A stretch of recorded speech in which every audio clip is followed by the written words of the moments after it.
Previous lecture में हम square root की प्रॉपर्टीज से जो रिजल्ट्स डिड्यूस करते हैं उन पे बात कर रहे थे, उसी को कंटिन्यू करते हैं। हमारे पास एक जो रिजल्ट है या एक जो नंबर है वो अगर हमारे पास इस तरह से लेट से हमारे पास हो 5, ठीक है, और स्क्वायर रूट 5 अगर इस फॉर्म में हो तो हम इसको किस तरह से सॉल्व कर सकते हैं ये भी देख लें। अब अगर आप देखें जो ये 5 है, अगर आप प्रीवियस जो रिजल्ट्स है हमारे पास जो उनको अगर आप जहन में लेके हैं तो इस 5 को मैं 5 के ऊपर अगर मैं स्क्वायर रूट भी लगा दूं, ठीक है, और इसके ऊपर मैं स्क्वायर रूट भी लगाऊं और स्क्वायर भी लगाऊं तो कोई फर्क नहीं पड़ेगा, बिकॉज स्क्वायर रूट से कैंसिल आउट हो जाएगा और ये मेरे पास 5 ही रहेगा। और इसी तरह ये हमारे पास क्या आ गया, स्क्वायर रूट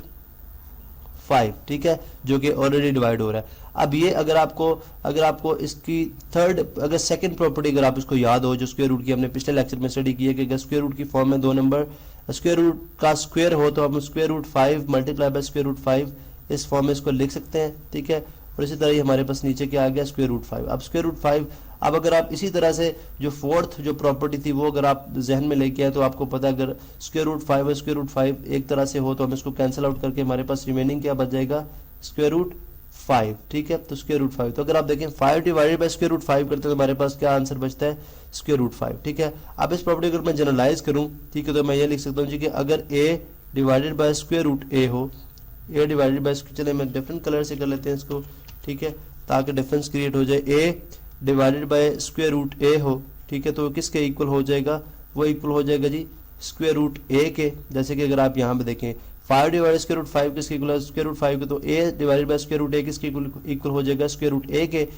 और हम बात करेंगे फिर a इज ग्रेटर देन 0, ये स्टेटमेंट हम हर एक जो है वो प्रॉपर्टी के अंदर लिखेंगे, ठीक है। ये हमारे पास थी जी फिफ्थ प्रॉपर्टी, ठीक है। अगर हम 6 की बात करते हैं, ठीक है, तो ये उसका अपोजिट है। 6 में क्या है कि अगर स्क्वायर रूट a ओवर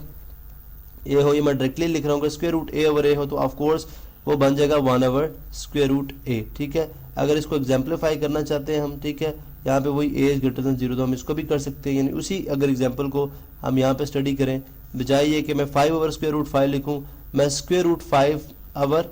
यहाँ पे चले डिफरेंट कलर से करते हैं, यहाँ पे मैं स्क्वायर रूट 5 ओवर 5 कर लेता हूँ, स्क्वायर रूट 5 ओवर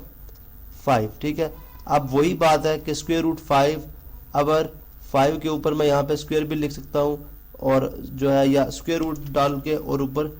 जो है दोबारा स्क्वायर पुट कर दूं तो कोई फर्क नहीं पड़ेगा, ठीक है। तो ये इसी तरह स्क्वायर रूट 5 ओवर बन जाएगा स्क्वायर रूट 5। अगर आप सेकंड प्रॉपर्टी को ध्यान में लेके आए स्क्वायर रूट 5 बन जाएगा, स्क्वायर रूट और square root according to fourth property cancel out हो जाएगा, हमारे पास पीछे क्या रह जाएगा 1 ओवर स्क्वायर रूट 5। तो अगर आप ये देखें तो ये बेसिकली जो जनरल फॉर्म है वो हमारे पास यहाँ पे इस तरह से अवेलेबल है, ठीक है। इसी तरह से हम जो नेक्स्ट रिजल्ट है या जो नेक्स्ट प्रॉपर्टी है इसकी वो स्टडी करते हैं जो कि है 7th, ठीक है। उसके अंदर हम बात करते हैं जी कि लेट से अगर हमारे पास जो है वो 4 ओवर या 4 ओवर 5 होल स्क्वायर रूट हो, ठीक है, होल स्क्वायर रूट हो तो आप उसके स्क्वायर रूट अलग भी कर सकते हैं, यानी हम सब लिख सकते हैं कि square root 4 over square root 5, ठीक है। यानी डिवीजन में हम अलग अलग स्क्वायर रूट भी कर सकते हैं। अगर आपको याद रखे a इज ग्रेटर और इक्वल टू 0 और इस तरह b is greater than 0, b को सिर्फ जो है वो ग्रेटर देन 0 होना है, ठीक है। b नेगेटिव b नेगेटिव नहीं हो सकता, ठीक है, b नेगेटिव नहीं हो सकता। तो लिहाजा अगर आप यहाँ पे देखें कि हमने बोला a इज ग्रेटर और इक्वल टू 0 और b जो है वो सिर्फ ग्रेटर देन 0, यानी b जो है हम अगर यहाँ पे देखें तो हम यूं बात करेंगे कि अगर यहाँ पे मैं इसको जनरलाइज करूँ तो हम बात करेंगे जी कि square root a over square root a over b is equal to square root a over square root b। ये हमारे पास जनरलाइज फॉर्म में ये प्रॉपर्टी आ गई। इसी तरह अगर आप 7th के बाद 8th की बात करें तो 8th प्रॉपर्टी कुछ इस तरह से है कि अगर a square root b plus c square root b हो, ठीक है, तो हम उनको इस तरह से ऐड करेंगे कि स्क्वायर रूट b जो है वो दोनों में कॉमन आ जाएगा और पीछे हमारे पास रह जाएगा a प्लस c, ठीक है। यहाँ पे याद रहे कि b इज ग्रेटर और इक्वल टू 0, बिकॉज वो चीज जो कि स्क्वायर रूट में वो हमारे पास नेगेटिव नहीं हो सकती, ठीक है। तो लिहाजा हम यहाँ पे ये बात करें कि अगर एडिशन और सब्ट्रैक्शन स्क्वायर रूट में या रेडिकल्स में तब पॉसिबल है जब रेडिकल के अंदर जो है वो एलिमेंट जो नंबर जो है वो सेम होगा, यानी 2 स्क्वायर रूट 3 प्लस 3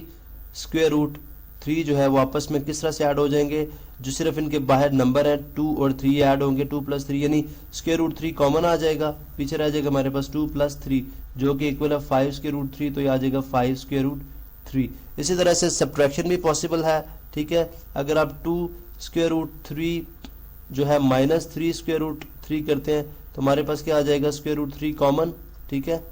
और यहाँ पे हमारे पास आ जाएगा 2 - 3 जो कि इक्वल है -1 स्क्वायर रूट 3। तो आपने देखा ये बेसिकली प्रॉपर्टीज थी, ये वो चीज़ें थी जिनकी बेसिस पे हम स्क्वायर रूट के जितने भी क्वेश्चन हैं उनको सॉल्व करेंगे, ठीक है, और इनको अप्लाई करेंगे।